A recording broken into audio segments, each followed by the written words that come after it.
Hey everybody, Fantastic Girl here, and welcome to part 2.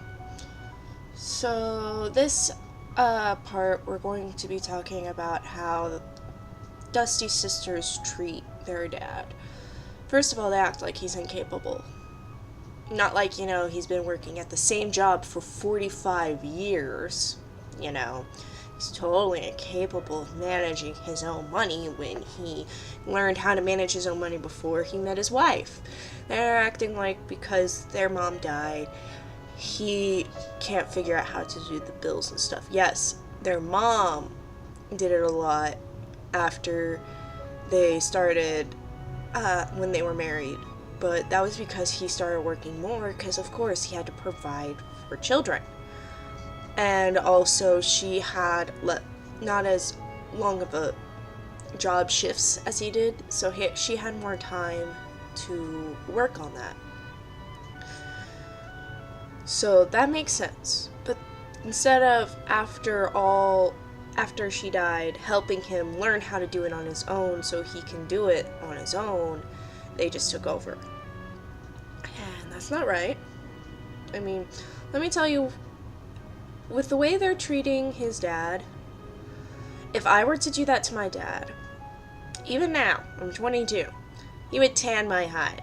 Be the only way I would get a tan, but he would tan my hide because it's disrespectful. They are very disrespectful. They walk into his house and make decisions about his house without his consent, like as if he doesn't have a right to say so, even though it's his house. They make him pay for things that, if I had the privilege of having the money and my parents said, hey, could you pay for somebody to fix our air conditioner, I would do it without a second thought, and I would not let them pay me back. I wouldn't. But that's what they do. They fixed the air conditioner. We had to pay them back almost immediately. They fixed a giant hole in our main sewer line, which was causing a lot of backup problems with a lot of our stuff, and they made us pay that back too immediately. Like, this is your father. Yes, you're supposed to pay your father back when they pay for things for you, but that's because they're your parents. They are not, once you are an adult, obligated to help you out, but they will. And it's nice to repay them. And if you pay for something of them, well, think of it as paying them back for all the times they had to wipe your wipe your poopy ass because you're incapable of doing so, or for buying all the food you needed, your clothes, your school supplies before you got your own job to do it yourself. That's what I do. My parents paid for my college. I probably owe them $6,000. And that's just the college stuff. I'm not even going to get into all the food, clothing, bills, and all that stuff. That, in and of itself, would probably take me forever to pay off. So they've taken over his online banking account, which if I were to dare ask to even look at their online account, I'm pretty sure my parents would throw a fit. And I'm coming at this from the perspective of if my mom was gone. If my mom was gone. They've also thrown his own wife in his face several times. Now, he is a lot like my dad in the aspect that he loves his wife above all others. I don't even want to think about what would happen if my mom was gone. I really don't. Because that's just something I do not want to ever experience, is my mom being gone. But unfortunately, his wife is gone. And he's become kind of subdued about it, because he's depressed. And they just further his depression more by treating him like he's incapable of doing anything. Now, he had a surgery a while back. I can't remember if this was for heart surgery or if it was for his hip surgery. But he had to go through it might be hip therapy. He had to go through physical therapy. And his sisters are nurses. Mind you, they're both nurses. And one even worked at the hospital that he was getting physical therapy from. And she never took the time to come by, even though most of the times it happened on her breaks, to come by and see him and to encourage him. That was Dusty. Dusty did all that. She only showed up to his graduation from physical therapy just to get credit. I didn't know you could graduate from physical therapy, but after a certain age, I can kind of understand why you would graduate. I mean, some people wouldn't make it through that, so, at that age, too. So, they act like he's incapable of doing anything. They have threatened to call APS on us several times because they think we're mistreating him. First of all, yes, I don't have a job. I'm looking. I'm applying. I'm looking. I have been this entire time. It's not my fault. Nobody wants to hire me. So they act like because I'm living here, I'm taking advantage of him. I'm not. I'm doing our laundry. I change his sheets. Now, he has a wound on his leg that has been there forever. They had to take a vein from his leg and put it in his hip. So there's not enough blood flow there for it to circulate and fix. And the only way they ever help him out with that is they help him with changing the dressing a couple times. And it's not even the smart one that does it. It's the dumb one. And yes, there's a smart one. And there's a dumb one. Don't even get me into that. That's a later video. And I have actually helped once. And I can see why you can get a little confused, but he already knows the whole entire process. It's just all he needed was a second pair of hands to help with moving things around. So. But he's had that wound open for years. And I don't know about you, but if I had an open wound on my leg that hurt every time I took a shower or took a bath, I would be prone not to take a shower or a bath. Because getting that wound wet means you have to change the dressing, which means more money has to be used towards dressings and stuff. So I can understand why he'd want to do that. Also, I've learned the older you get, the less baths you need to take because the thinner your skin gets, and if you rub it too raw too quickly, you can hurt yourself. So them wanting him to take a bath every day is ludicrous. Maybe every other day. That's more understandable. But every day? That's ludicrous. That'll tear up his skin. That won't... Because he already has an iron problem, which means, he bruises, like, from a slight tap. Imagine if his skin gets cut, right? There's that. But he has Social Security now. And I think they've taken that away from us. I'm not sure. He had gotten $10,000 for Christmas. And now he's gotten $1,000 every month after that. Here's the thing.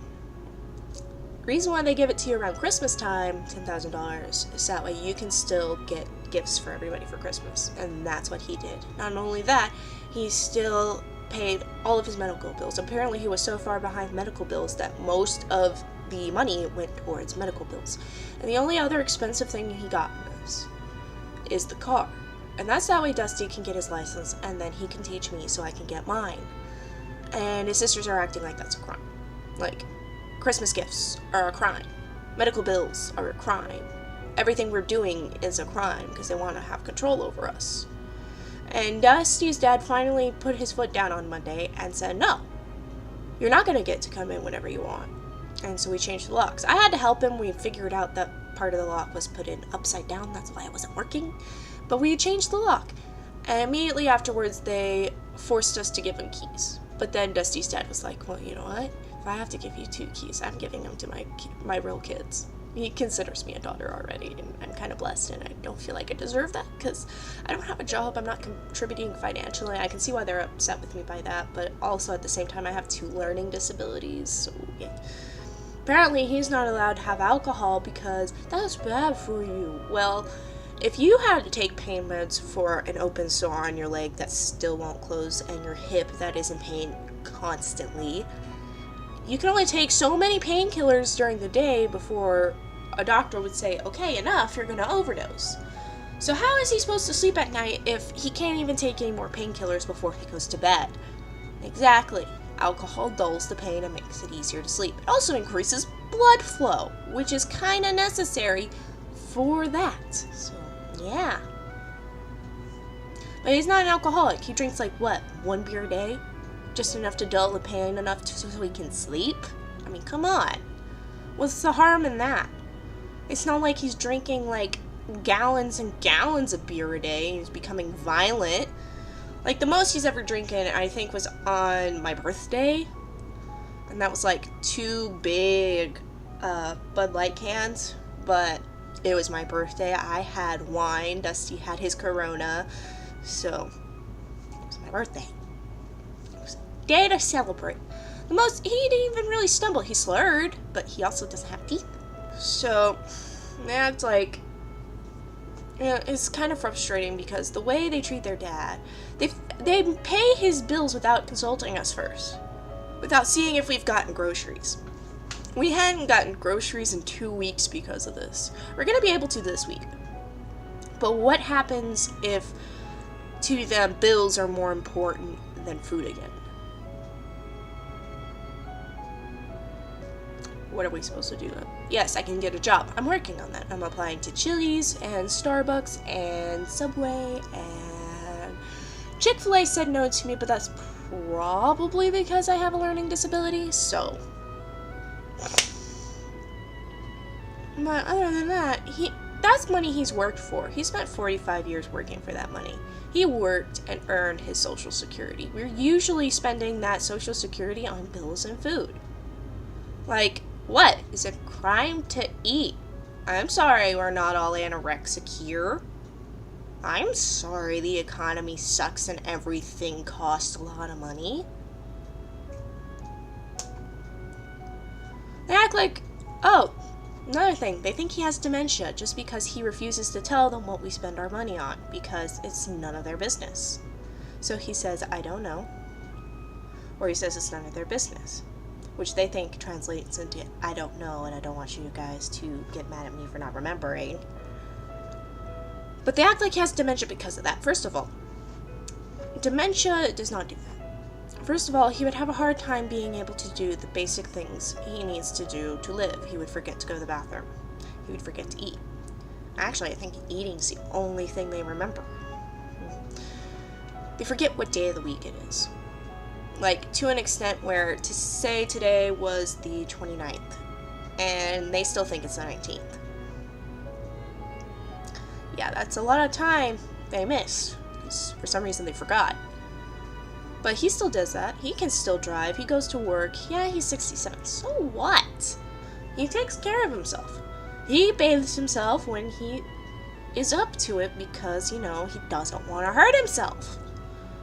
I mean, it's a survival instinct. Pain is something we retaliate against. So, there's also other signs, like he would not look at me and see me as me.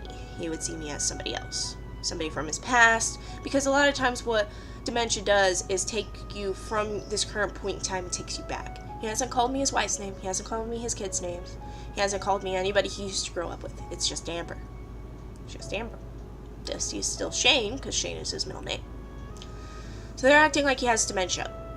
And they have made it to where he had to get a test. Because they had an ability to talk to his doctor. And we still haven't gotten the results for that, by the way. Meaning they're probably trying to fuck it all up. So, other than complaining about how the awful mistreatment of their dad, what we are doing to fix that. We are actually going to do a will where Dusty gets the house. Because again, we're pretty sure they want to just take the house from us. If they can diagnose him with dementia, they can put him in a home. But that's if he doesn't get a living will, which is what he's going to do. He's going to get a living will, and the only person who can say what happens to him for any reason, because his mental faculties is not there, is Dusty. Because his sisters, okay, I have never met as horrible people as these people. Because they're the type of people, if they were the ones given the decision to pull life support, they'll pull it without a second thought. I'm pretty sure they wouldn't hesitate to do it to their dad. Again, being able to take the house from us and kick us to the street and sell the house. They want to sell the house that their grandparents put blood, sweat, and tears into.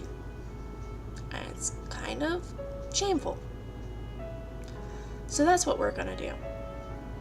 And once that happens, and we have to completely get them off the deed of the house, because apparently, because his wife died and didn't leave a will, all the kids are partial owners, but we're going to see what we can do about getting them off. So that way if they say, well, you need to give us a key, we can say, well, no, you aren't a part of the household. Your name is nowhere on the house deed. You can't do that. You call APS. Well, then I will call the state APS. Not Lubbock APS, state APS. Because state APS would actually be more fair. Because Lubbock, again, is like Gotham in the law department being super corrupt. Anyway, guys, that's all I have for this video. Tomorrow we're going to talk about, or Monday, sorry, we're going to talk about how they treat Dusty. Until next time, I'll see you guys later. Bye.